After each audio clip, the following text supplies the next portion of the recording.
Estamos con el ingeniero agrónomo Jorge Verón, que es el jefe de la Agencia de Extensión Rural del INTA de Oberá, una agencia que tiene muchísimos años aquí en la zona.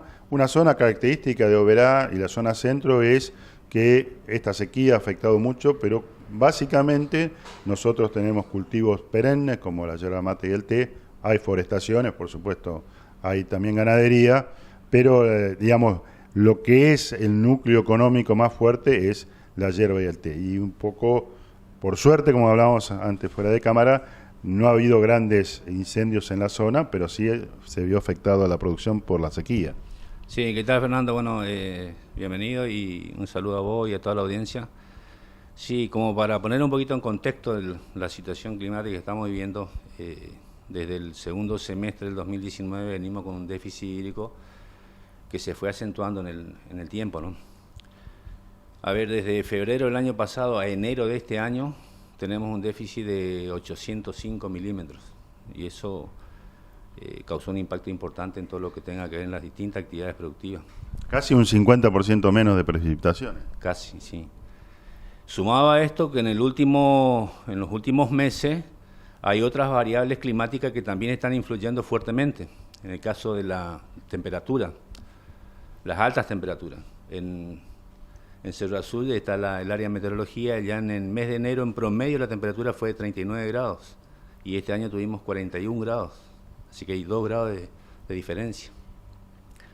Otra de las variables es el tema de la humedad atmosférica, es decir, existen pocos registros de en qué periodo, en qué época se registraron valores de por debajo del 20% de humedad. Tuvimos días de 12%, 14% de humedad atmosférica. Y otra cuestión es el tema de la incidencia de la radiación solar, altísima. Entonces hay un combo de cosas que hace que el impacto sobre las distintas actividades productivas sea muy, muy importante, ¿no?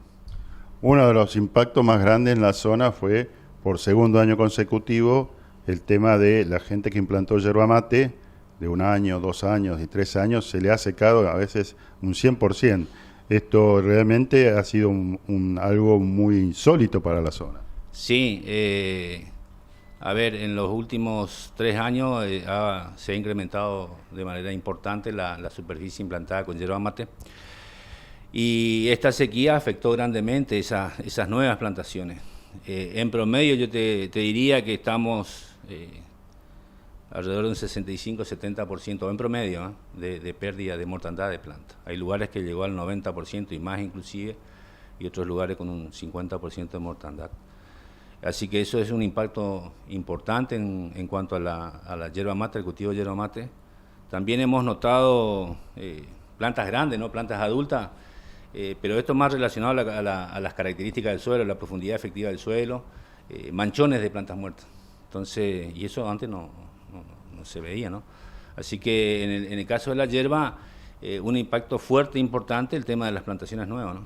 Y también va a haber un bajo rendimiento seguramente en la próxima zafra de yerba mate.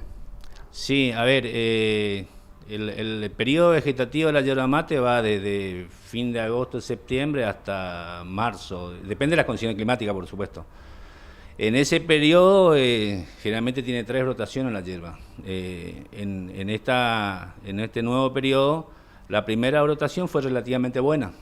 Ahora la segunda brotación sí fue bastante mala y depende de las condiciones climáticas acá los próximos días, no muy lejos, por los próximos días, vamos a ver qué pasa con la nueva brotación, pero yo te diría que si dividimos en porcentaje esas 3 brotaciones, un 33% cada uno, si ya no tenemos una brotación estamos alrededor del 30%, números más, números menos, pero esto es una estimación. Los valores precisos, o para hablar con valores, una vez que termine la zafra vamos a estar sabiendo exactamente cuánto fue la afectación con respecto, es decir, por el déficit hídrico, ¿no? Una de las cosas que ustedes aquí han enfatizado, sobre todo hemos inclusive estado en la chacra de los hermanos Munareto, viendo el tema de captación de agua, protección de las vertientes, que es uno de los elementos fundamentales como los arroyos para abastecer de agua. Evidentemente hoy habrá mucha demanda de esta tecnología. pero digamos, ya el INTA tiene desarrollado un montón de sistemas. Sí, el INTA viene trabajando hace años en lo que tiene que ver a trabajar sobre la protección de las vertientes, trabajar sobre las áreas de captación de esas vertientes, trabajar sobre la sistematización de terreno, la conducción de agua en caminos, es decir, son una serie de técnicas que se utiliza como con el objetivo final de que el agua no se vaya a la chacra. En ese sentido, bueno, ahora ante esta situación, las consultas y la demanda han crecido notoriamente y bueno, una de los objetivos nuestros este año es justamente abordar este tema, ¿no? El tema de la preservación de los recursos naturales, el tema de trabajar, por ejemplo, en el caso de la implantación de especies nativas dentro de las chacras, el tema de las cortinas forestales, el tema de proteger las vertientes, implantar especies nativas, ya sea forestales o de frutales, en el área de captación de esos ojos de agua, esas vertientes. Así que bueno, en eso desde la agencia va a ser una de las prioridades a abordar, así que bueno, estamos atendiendo la demanda de todo el territorio, ¿no? Y me imagino que también, que es fundamental, sobre todo en Camino, que se involucren los distintos municipios para que, digamos, esta captación de agua tampoco destruya los caminos, sino al contrario, que lo permita al productor tener más agua en la chacra y a su vez que el camino no sea destruido por el mismo agua.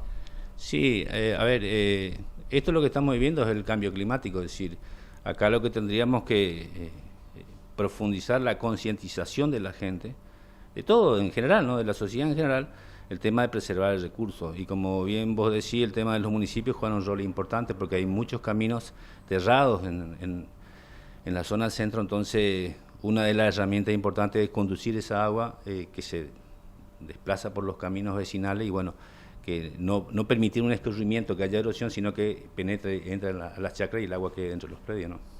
Otros temas que para mí debe ser muy importante, porque ustedes hace también muchos años están con ProHuerta, que es un plan que atiende no solo el área rural, sino la periurbana. Evidentemente, esta sequía habrá afectado muchísimo a los cultivos. Sí, justamente uno de los técnicos anduvo recorriendo las distintas huertas, en las distintas zonas, y de la semilla entregada el año pasado, un alto porcentaje no germinó. Y el que germinó él tuvo poco desarrollo vegetativo, es decir, sobre todo las hortalizas de hoja.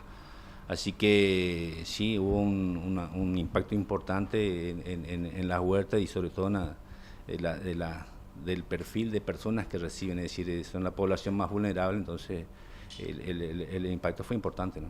Sí, sobre todo pensando que hay gente mucha gente recibe agua de la municipalidad a través de tanques y bueno, lo prioritario es la persona, la higiene, la comida y no una huerta. Exactamente, tal cual lo que vos decís, el tema, hay algunos barrios acá verá, la municipalidad lo abastece de agua, ¿no? Y bueno, entonces priorizan el tema humano que el tema de la huerta, ¿no?